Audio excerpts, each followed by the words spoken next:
In this recording, we're going to be talking about dependency theory and world systems theory.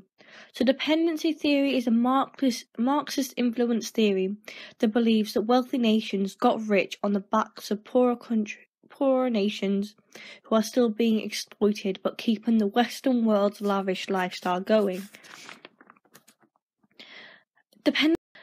Dependency theory has been created as a response to modernization theory, and it's based on the work of Frank, who argues that developing countries can't modernize because they are systematically exploited by the first world. He argues that the third world is in a state of dependency, and that there are two strands to this: the historical dimension of the world capitalist system and the contemporary form of neo-colonialism. The origins of dependency lie in slavery, as the triangular trade of 1650 to 1850 kick-started the British Industrial Revolution, which resulted in huge profits for British and USA slave traders. The other origin of dependency is colonialism, as Western countries owned much of Africa and Asia, which resulted in an exploitative relationship and also caused divisions between countries. For example, the Rwanda genocide due to the Hutus versus the Tutsis. So, neocolonialism meant that developing countries are now dependent on exports of a small number of commodities, and these are always primary products, so they're overproduced.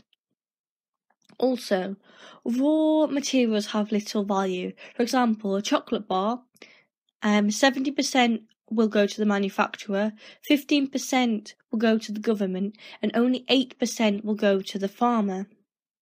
There's also the problem between class alliances between TNCs and local elites, because they have allowed more exploitation in return for increasing one unequal ruling class prepared to use violence against its subjects. For example, the rule in the Democratic Republic of Congo. Dependency theory theorists believe that there are two solutions to dependency. Countries can either break away from the capitalist system, like China did in the 1950s, as it isolated itself away from the world economy, and is now adopting free market principles. However, China is still heavily state-regulated. The other solution to dependency is dependent development, suggested by Cardoso, who argues where, despite dependency through some form of growth, it's still possible through nationalist economic policies, for example, import substitution industrialization, ISI for short. However, the problem with dependent development is that it's dependent on third world countries working together, which needs technical expertise from the West. And Emmanuel argues that dependent development is also created by unequal exchange. In conclusion, dependency theory is useful as it's been a big influence in the 1960s and 70s, and it's been used by leaders, social movements, and political movements to advocate free thinking and an end to imperialism. However, traditional Marxists would argue that the first world urban workers are more exploited than people in the third world. Neo-Marxists would also argue that Western countries are heavily in debt, economies are unstable, and only the rich benefit, so there is no point in trying to make developing countries like the West. And also, world systems theory argues that dependency theory is overly descriptive and not very explanatory. So now we're going to move over to world systems theory, which is also another Marxist-inspired theory, and it's based on the work by Wallerstein, and it has four main principles. Number 1, individual countries are not all an adequate unit of sociological analysis.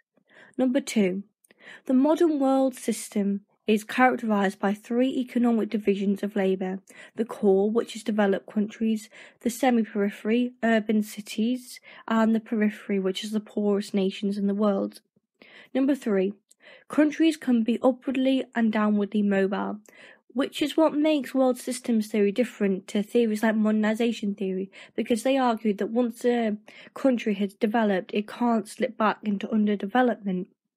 And number 4, surplus wealth is extracted from the periphery. Wallerstein argues that there's two ways for developing countries to modernize. This can be through a world socialist revolution or autarky, which is basically self-sufficiency. However, the problem with world systems theory has been suggested by Bergerson, who argues that it's too economic, and the problem with world systems theory is that it neglects internal factors and corruption by local elites. So, in conclusion, by the 1980s, dependency theory was unable to explain underdevelopment, so Booth developed the theory impasse. Dependency theory couldn't explain significant differences in the situations of developing countries that were being evident, for example, the rise of the Asian tigers. And also, dependency theory has been replaced by neoliberalism.